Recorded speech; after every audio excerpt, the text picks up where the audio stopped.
Hi, I'm Veronica Switek with the Ybor City Development Corporation. Welcome to Ybor Flavors, a monthly show featuring Ybor City, Tampa's National Historic Landmark District. Today we are exploring the spicy side of Ybor City, and we are in the historic, beautiful Cuban Club. I was actually backstage and with some characters. We have a really good show today. We are exploring the history of the Spanish lyric theater, and today's show is Reviva Ybor. Let's go ahead and see if we can find some actors and some characters. Too many words of love are said in vain. Too many times a foolish heart is broken and left with just a memory for a token. How will I know that you won't hurt me too? Well, I found the master planner behind this whole production. I am here with historian Renee Gonzalez. Hi, Renee. Well, hello, how are you? And welcome to our show. Well, thank you very much, and thank you for allowing us to come backstage and on stage and get a little history about what's going on today. Well, we're very excited about this production. Actually, this is the fourth consecutive year that we do Reviva Ybor for the school students in both private and public schools, and this is such a great opportunity. It's a fun opportunity and a great educational experience. So tell us, what is Reviva Ybor? Well, Reviva Ybor just means revive. In other words, it's not just long live, which is what we say in viva. It means let's keep it going. Let's make it something different. Let's reinvent. Let's revive the past, but with our eyes on the future. And it's based on little vignettes of different characters, all, of course, stereotypical characters of immigrants that came to Tampa, the people that lived in Ybor, and people that are still hoping for a different and brighter future, because Ybor has been around for a long time, and it's going to be around for a heck of a lot longer. So when we talk about the play, what year would you say this is set in?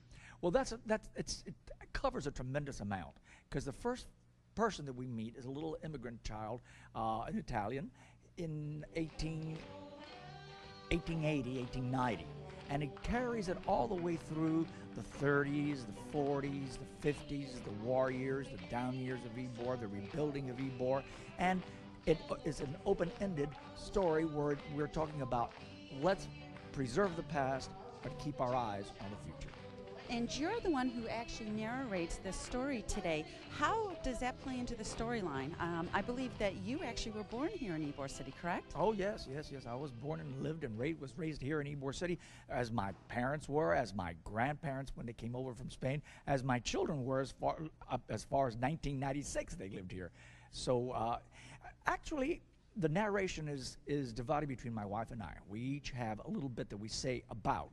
We're more like commentators, and the story comes from the vision of the young boy that I mentioned before, a young couple that dates right before World War II begins, and then it follows them through, and then through the eyes of a non-Latin, a Jewish, the son of a Jewish immigrant who didn't even live in Ybor City, but used to come back.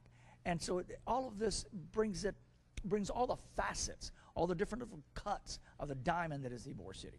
And so what about you? Is your character, are you one of the characters that is in today's play? Well, I'm a character, or as anybody that knows me can tell you. But I am. Ybor City is filled with lots of characters. Well, that's what makes us, apart.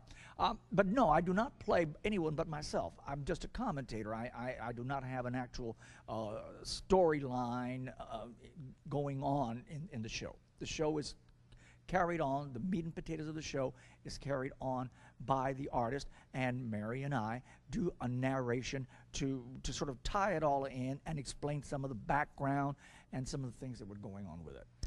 So let's talk about who is going to see this show. Let's talk about the audience, and it's for school children. Correct. It's for students in Hillsborough County Public Schools, as well as for those in some private schools. In fact, we've got 2 private schools that are coming today.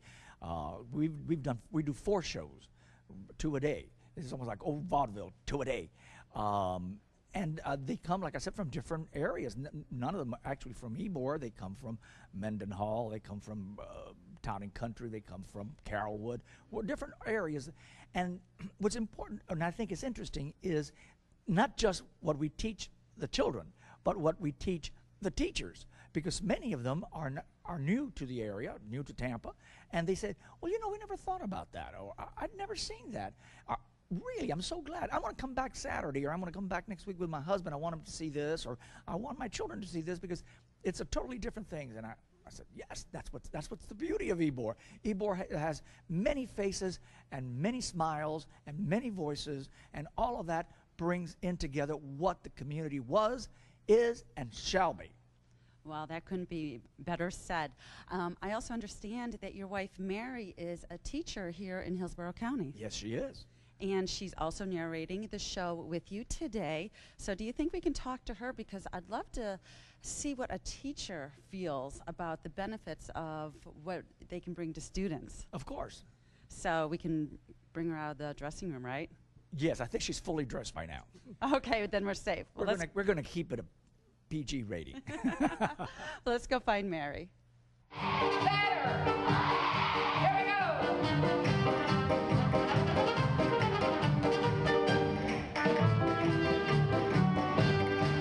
En España, bendita tierra, donde puso su trono el amor, todo en ella el beso encierra, armonía, sentido y valor. Here we go.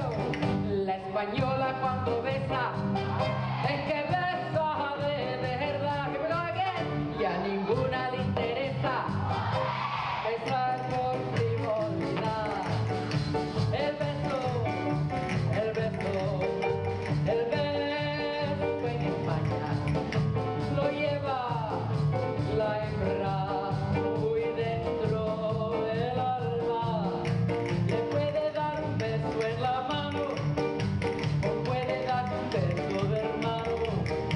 Así la besarás cuando quieras, pero el beso de amor no se lo dan a cualquiera. ¡Hey! Well, I found Mary Gonzalez. She was in the dressing room, and you look absolutely gorgeous. Thank you, with pixie lashes and all, right? Is this what you wear when you're teaching your students? Oh, I think not. No, I look totally different. I really do look like a school teacher during the day. So this show really is to educate students in the Hillsborough area. And tell me, from a teacher's perspective, what do you think the most important thing that a child can take from today's performance? Well, I think that one of the things that they can take from it is that this is not just we're talking to you about Ybor City. It's an interactive show, really. The children take part in it as well.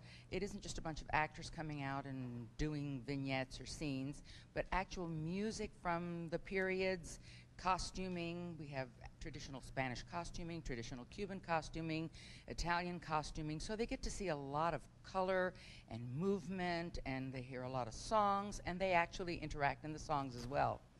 Wow. And with that said, you lived here in Ybor City, so does this bring back a lot of fond memories for you?